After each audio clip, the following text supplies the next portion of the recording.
Hello guys welcome to the sextra blog. आज चाहिँ यस्तो राति भइसक्यो यहाँ। अनि आज चाहिँ मेरो नेपालबाट ड्याडी आउनु हुँदैछ। अब त्यही भएर अब हामी एयरपोर्टतिर जान आँटेको छु। अब हेरौँ है त अब के हुन्छ भनेर अब हेर्दै जानुपर्छ। अब म चाहिँ रेडी भइसकेँ। अब जुत्ता लाउन मात्रै बाँकी छ। अब चक्क अब जुत्ता लाइन्छ अनि त्यसपछि एयरपोर्टतिर गइन्छ है त।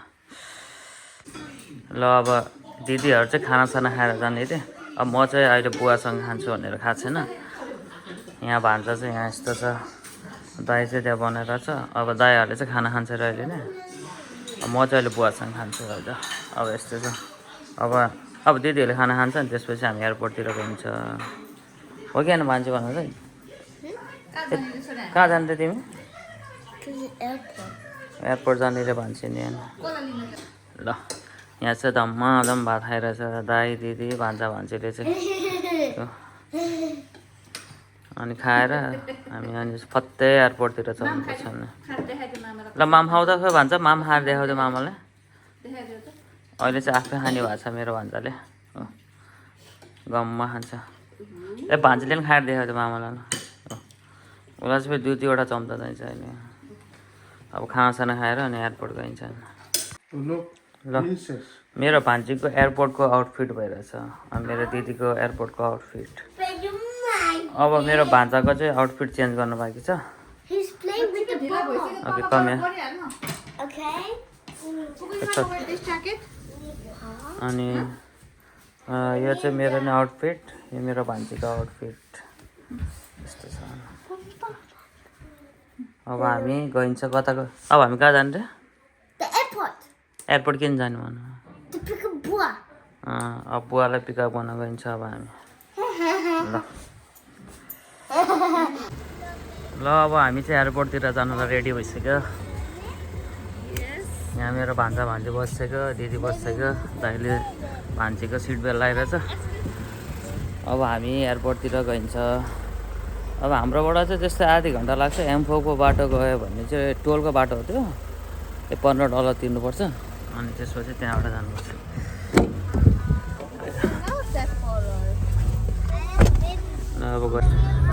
ल हामी अब एयरपोर्ट पुग्नलाई चाहिँ यस्तै 1 घन्टा 2 मिनट लाग्दो रहेछ हाम्रो घरबाट। अनि यस्तो छ अहिले चाहिँ अँध्यारो भइसक्यो।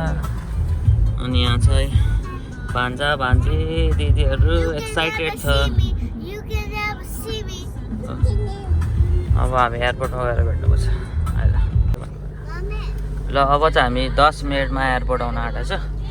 यस्तो अहिले चाहिँ अँध्यारो भइसक्यो। यस्तो छ अहिले टाइम चाहिँ यस्तै 8:24 भएछ। अब बुवाको चाहिँ ल्यान्डिङ चाहिँ त्यस्तै 8:10मा हुन्छ अरे। अब हामी चाहिँ त्यहाँ पुग्न आँटेको छ। ल अब चाहिँ हामी एयरपोर्ट छिर्न आँट्यो। एयरपोर्ट चाहिँ यस्तो चाहिँ यहाँको। ल यस्तो राम्रै छ।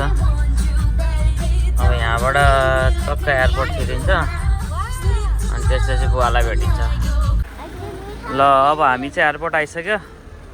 यहाँ मेरो भान्जी एक्साइटेड छ बुवालाई हेर्नलाई। हो कि भन त। अनि मेरो भान्जालाई चाहिँ हल्का जाडो भयो भनेर दिदीले ज्याकेट लाउँदैछ। यहाँको एयरपोर्ट चाहिँ यत्रो ठुलो छ।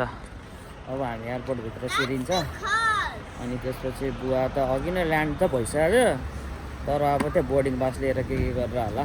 अब चेकआउट गर्नु पऱ्यो, टाइम लाग्छ होला सायद। अब हेरौँ के हुन्छ। अब यहाँबाट गइन्छ त।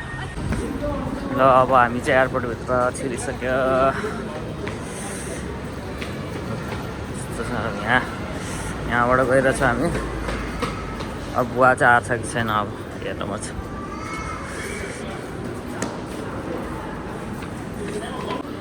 ल अब हामी चाहिँ एयरपोर्टभित्र आइसक्यो पिकअप गर्नलाई ड्याडीलाई। ड्याड चाहिँ आएको छैन रहेछ। अनि अब हामी एकछिन त कुरिरहनु पर्छ जस्तो लागिरहेछ मलाई। अब यस्तो छ। आउने चाहिँ उताबाट हो, आएको चाहिँ छैन। अब एकछिन वेट गर्नुपर्छ होला हामीले सायद। अच्छा यो कुन चाहिँ हाम्रो अन्त?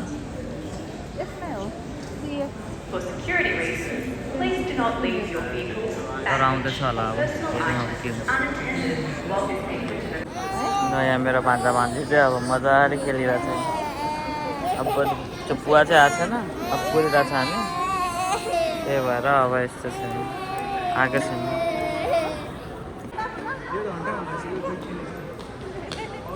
ल बुवा चाहिँ बल्ल 1 घन्टा कुरेपछि बल्ल आइपुग्यो। रात पिरो भएर आएछ ल।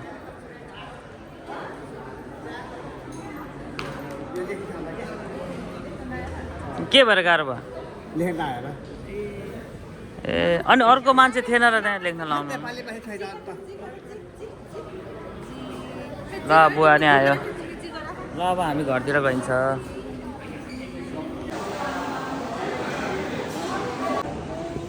ल अब फाइनल्ली बुवा चाहिँ आइसक्यो। अब हामी घरतिर गइन्छ। 1 घन्टा कुर्यो यहाँ मजाले। ल अब हामी चाहिँ घर पनि आइसक्यो। अनि मेरो भान्जीले हल्का छाड्यो पनि। अनि अब अहिले लगेज सकेज खोल्छ। अनि बुवालाई ठिक लागेको छ नि आएर? रमाइलो भइरहेछ अब?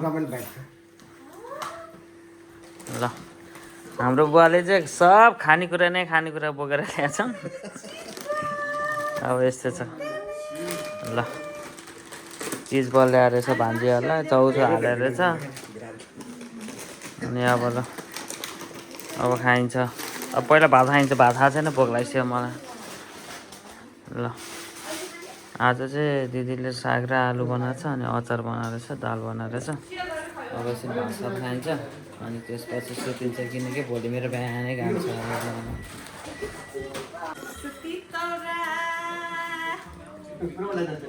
के हो त्यो?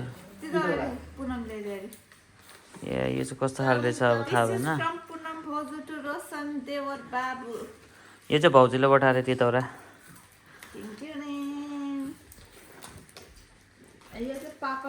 यो चाहिँ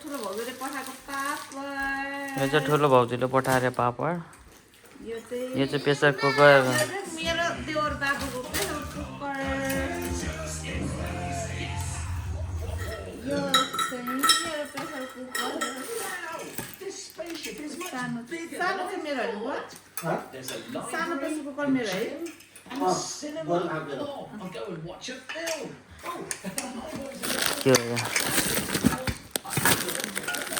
यो चाहिँ मेरो होला। तितौरा आशिषले पठाइदिएको तितौरा। तितौरा र खट्टु खट्टिनु मगा। बुवा आएर बेलामा किन नखिराउनु नि? पकड्यो महँगो पर्छ नि त यहाँ राजा। This is the yummiest titaura. Oh my goodness. अलिक सानो ल्याउनु पर्छ नि साथीभाइलाई पनि। किन ठिकै छ त ठुलो। तितौरा चौचो। बुवा मैले तपाईँलाई सानो सानो त्यो हाल्नु भनेको थिएन, हालेन? ए चौचो हालेछ भने त मामा चौचो। यो ल मामा चौचो नि ल्याएछ। ल यस्तो पो रहेछ तर केही छैन। यो त एकदमै सानो रहेछ बुवा। ल अब यस्तै छ। अब मेरो बुवाले चाहिँ यहाँ खाना खाइरहेछ। मैले पनि खाना खाएको छैन बुवासँग खाने भनेर। अब बाउ छोरा बसेर एकछिन खाना खाइन्छ अनि त्यसपछि सुतिन्छ। होइन बुवा?